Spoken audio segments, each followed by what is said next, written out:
Dimanapun Anda berada, semoga dalam lindungan Allah Subhanahu wa Ta'ala diberikan ilmu-ilmu yang bermanfaat, diberikan rahmat dan inayahnya. Amin, amin ya Rabbal Alamin. Saudaraku semuanya, kita ini seringkali ya, membahas tentang ilmu-ilmu ma'rifat. Kita sudah seringkali membahas ilmu-ilmu ma'rifat. Sering sekali.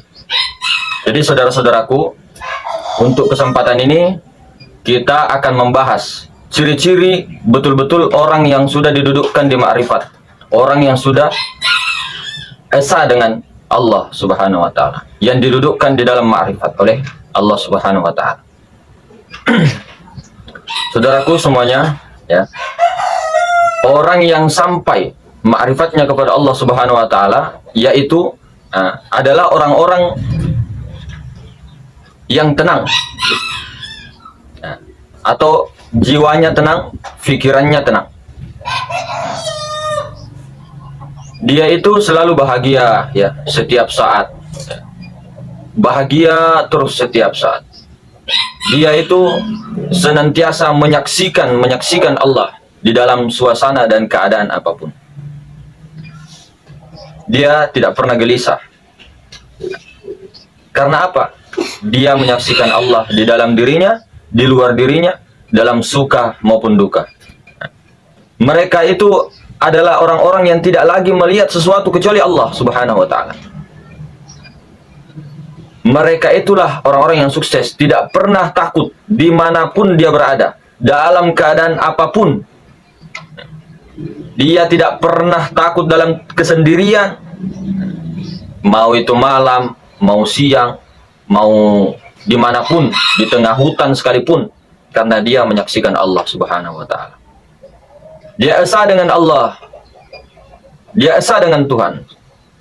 Itulah orang-orang yang sudah mantap iman. Bahkan dia itu ya selalu mengharapkan kematian ajalnya. Dia tidak akan pernah takut akan kematian. Tidak akan. Karena kenapa? Dia itu senantiasa mengharapkan pertemuan, senantiasa esa dengan Allah di dalam keadaan apapun itu.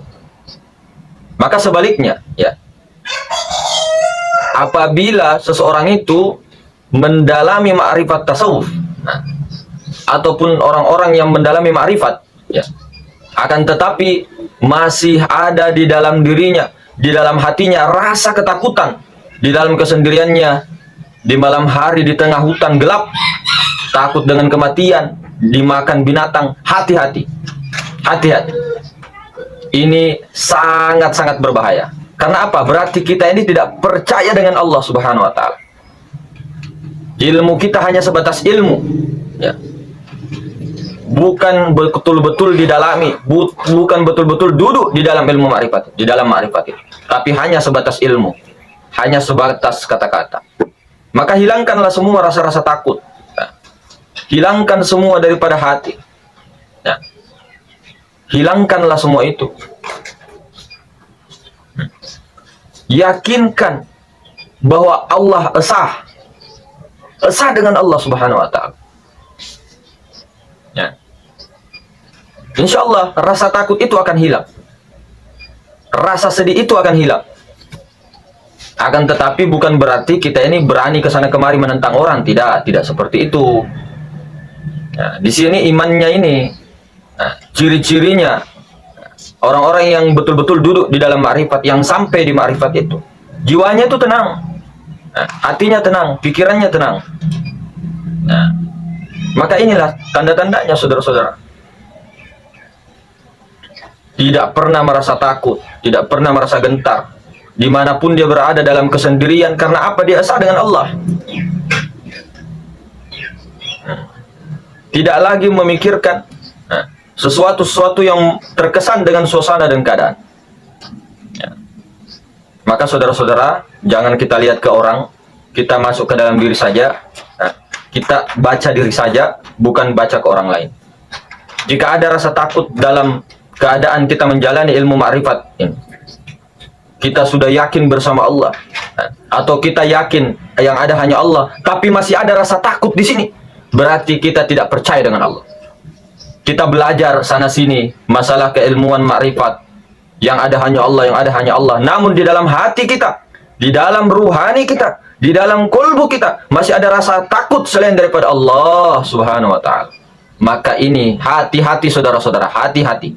Rasa takut dengan apapun, rasa khawatir dengan apapun, rasa sedih dengan siapapun, ini adalah rasa-rasa kemunafikan, rasa-rasa kesyirikan.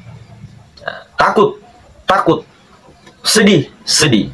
Inilah rasa-rasa yang belum kita tandanya belum didudukkan oleh Allah Ta'ala di dalam ilmu makrifat. Di dalam makrifat baru hanya sebatas ilmu saja, baru sebatas ilmu, belum didudukkan. Kita yang cerita ini pun, Al-Fakir yang cerita ini pun, bukan berarti kita sampai, tidak, masih jauh. Saya selalu bilang di konten-konten kita.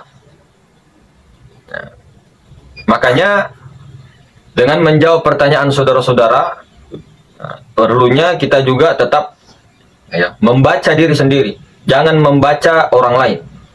Karena belajar makrifat itu gunanya untuk membaca kitab diri, bukan kitabnya orang lain. Masing-masing nafsi-nafsi saudara-saudara, sendiri-sendiri. Tidaklah kita mempertanggungjawabkan dosanya orang lain. Itu nafsi-nafsi kita nanti di akhirat. Di kuburan aja, dikubur saja itu. Ketika sudah ditanam, itu nafsi-nafsi kita. Nah, jadi jangan urus orang lain, kita urus diri sendiri. Berkaca, apakah kita ini sudah sempurnakah? Ataukah masih bagaimanakah? Makanya ulama-ulama kita sering menyarankan tazkiyatun nafs, membersihkan jiwa, karena jiwa-jiwa kita ini kotor, kolbu kita ini kotor. Ada yang dengan khalwatnya, dengan suluknya, dan lain-lain. Maka itu saudara-saudara, ketika kita belajar ilmu makrifat, di situ kita didudukkan, di situ di pelajaran ilmu itu, di situ dikatakan tentang Allah yang sakti, Allah yang maha sakti, Allah yang menghidupkan, Allah yang mematikan. Lalu kita ini cuma di mulut, dan kita banyak memahami ilmu itu di dalam pikiran, itu akan jadi hujjah, itu akan jadi perdebatan. Sementara kita apa? Masih mengharap selain daripada Allah, masih meminta selain daripada Allah. Na'udzubillah min dzalik. Orang ketika habis minum mengatakan di dalam hatinya, dalam batinnya, air yang menghilangkan dahaga, kita kafir saudara. Habis makan mengatakan, alhamdulillah sudah makan nasi padang tadi, kenyang sekali, kita kafir saudara.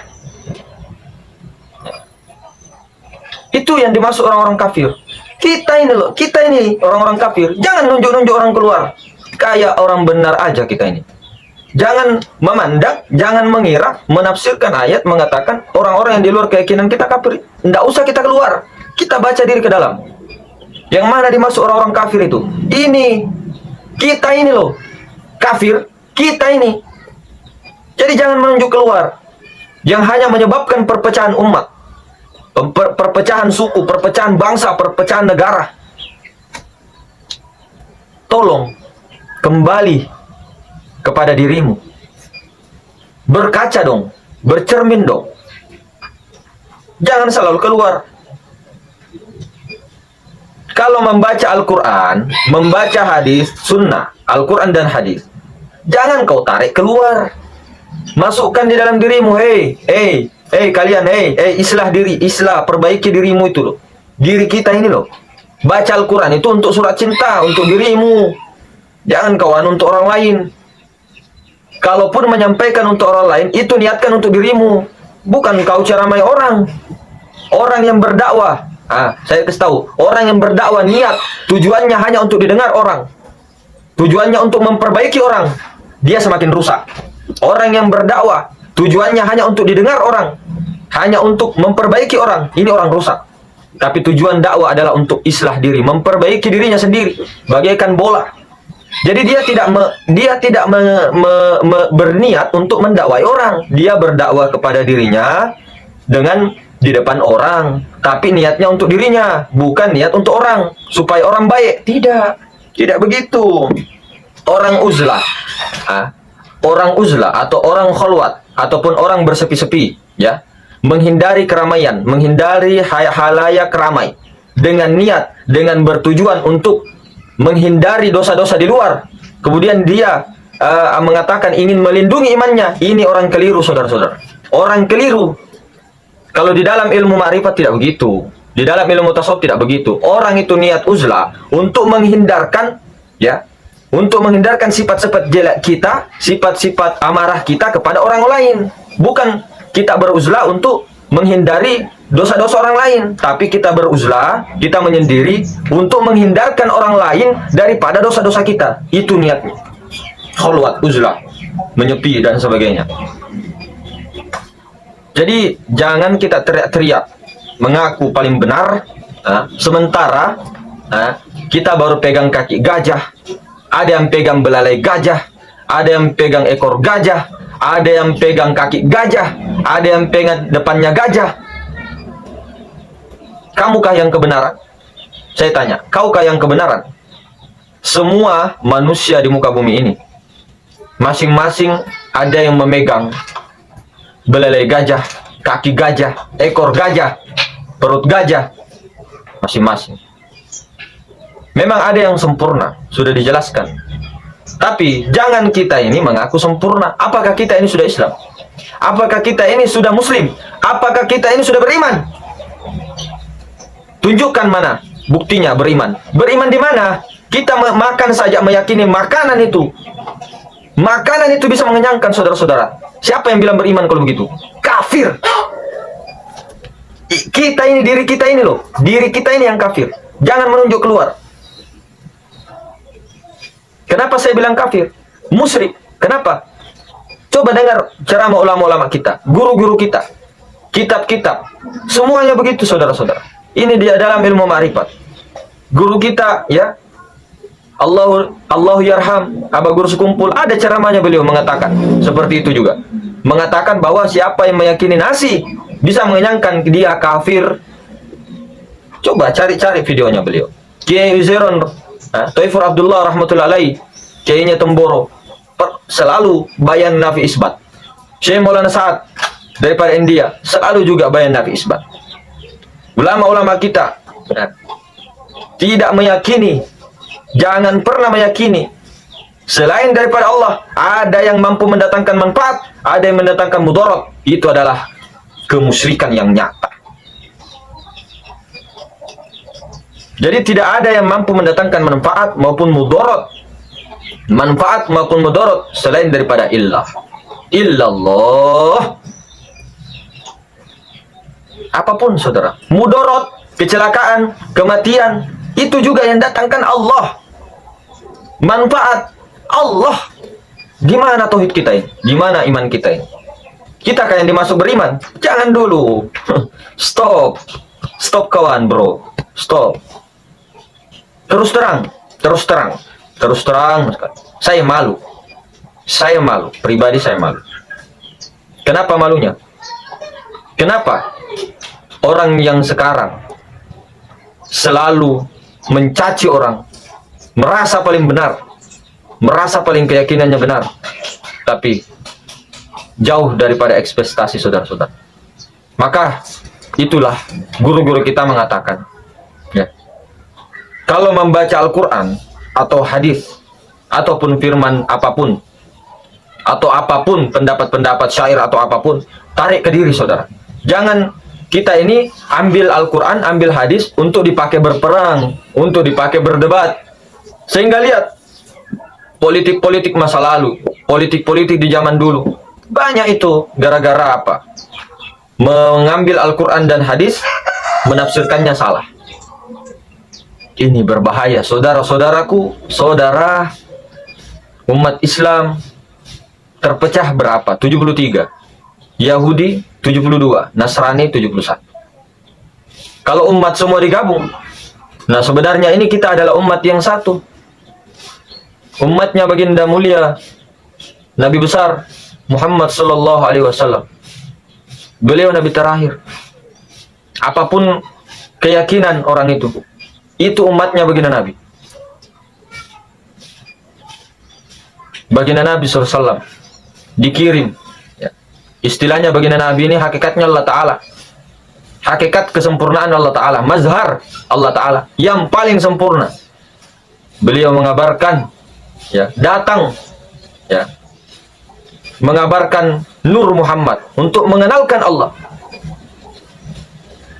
Maka tolong saudara-saudara, jangan pernah memandang orang yang di luar keyakinanmu itu kamu benci, itu kamu sesat-sesatkan. Jangan, saudara. Kita perbaiki semua, apapun keyakinannya, apapun sukunya, apapun rasnya, damai-damai, rukun-rukun. Kita tarik ke diri saja, ke diri aja. Jangan sampai kita ini mencaci orang, memaki orang, ya. Kemudian kita ini ternyata kita yang kafir. Kita yang kafir, masih meyakini ini itu, masih takut dengan ini itu, masih khawatir dan sedih dengan ini. Wassalamualaikum warahmatullahi wabarakatuh.